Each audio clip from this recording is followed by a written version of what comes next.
कायदेशीर कार्यकक्ष सोडून कौटुंबिक हिंसाचाराचा खटला दाखल करणाऱ्या एका महिलेची याचिका फेटाळली असून धाराशिव सत्र न्यायालयाच्या वतीनं हा महत्त्वपूर्ण निर्णय देण्यात आलाय।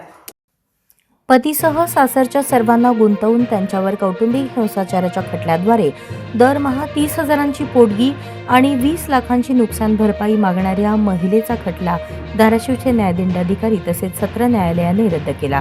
हकीकत अशी, वास्तविक सोलापूर शहरात बाळे भागात राहणाऱ्या एका महिलेने ती तिच्या मुलांसह धाराशिव येथे राहत असल्याचे दाखवून धाराशिव येथील फौजदारी न्यायालयात तिचा सोलापूर येथे राहणारा पती, सासू सासरे आणि नणंद यांना गुंतवून कौटुंबिक हिंसाचाराचा खटला दाखल केला। वरील चौघेही त्या महिलेचा अतोनात कौटुंबिक हिंसाचार करत जाचहाट व छळ करत असल्याचे आरोप करून पतीकडून दरमहा 30,000ची पोटगी आणि चौघांकडून 20 लाख रुपये नुकसान भरपाई मिळण्याची मागणी या महिलेने फौजदारी याचिकेद्वारे न्यायालयास केली होती। महिलेचा पती, सासू सासरे, नणंद यांनी सोलापूर येथील ॲडव्होकेट आल्हाद आंदोरे आणि ॲडव्होकेट अथर्व आंदोरे यांच्यामार्फत याचिकेस सक्त विरोध केला। पतीसह चौघांची बाजू मांडताना ॲडव्होकेट आंदोरे यांनी याचिकाकर्ती महिला तिच्या 2 मुलांसह सोलापुरात राहत असल्याचे विविध पुरावे देत कार्यकक्षेबाहेरील न्यायालयास कौटुंबिक हिंसाचाराचा खटला चालवण्याचा अधिकार नसल्याचा तसेच सोलापूरहून धाराशिवला हेलपाटे मारून आर्थिक, शारीरिक आणि मानसिक त्रास देण्याच्या हेतूने खोटी केस केल्याचा युक्तिवाद केला। तो युक्तिवाद ग्राह्य धरून धाराशिव येथील न्यायदंडाधिकारी श्रीमती गवई तसेच अपिलातील सत्र न्यायाधीश पोद्दार या दोन्ही न्यायाधीशांनी महिलेची कौटुंबिक हिंसाचाराची याचिका फेटाळली।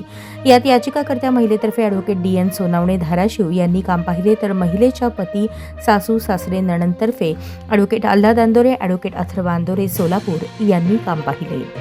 पतीसह सासरच्या सर्वांना गुंतवून त्यांच्यावर कौटुंबिक हिंसाचाराच्या खटल्याद्वारे दरमहा 30,000 रुपयांची पोटगी त्याचप्रमाणे 20 लाख रुपयांचं नुकसान भरपाई मागणाऱ्या महिलेचा खटला धाराशिव येथील न्यायदंडाधिकारी तसेच सत्र न्यायाधीश यांनी रद्द केला।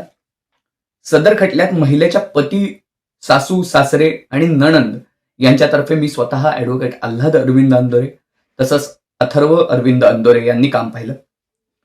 त्यामध्ये पती आणि ह्या चौघांची बाजू मांडताना आम्ही याचिकाकर्ती ही महिला ही मुळात धाराशिवची नसून ही बाळे येथे तिच्या 2 मुलांसह राहतेय याचे सर्व पुरावे आम्ही कोर्टाच्या निदर्शनास आणून दिले। त्यामुळं मुळात ही केसच ह्या कार्यक्षेत्रातील नसल्यामुळं ही केस इथं दाखलच करून घेता येत नाही हा युक्तिवाद आम्ही मांडला।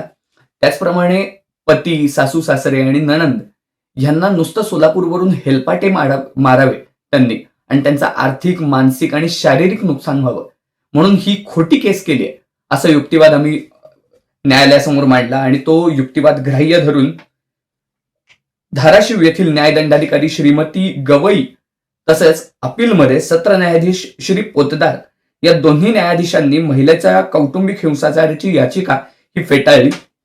यात याचिकाकर्त्या महिलेतर्फे ॲडव्होकेट DN सोनवणे जे धाराशिवचे वकील आहेत यांनी काम पाहिलं तर महिलेच्या पती, सासू सासरे आणि नणंद यांच्यातर्फे मी स्वतः ॲडव्होकेट आल्हाद अरविंद आंदोरे आणि ॲडव्होकेट अथर्व अरविंद आंदोरे यांनी काम पाहिलं।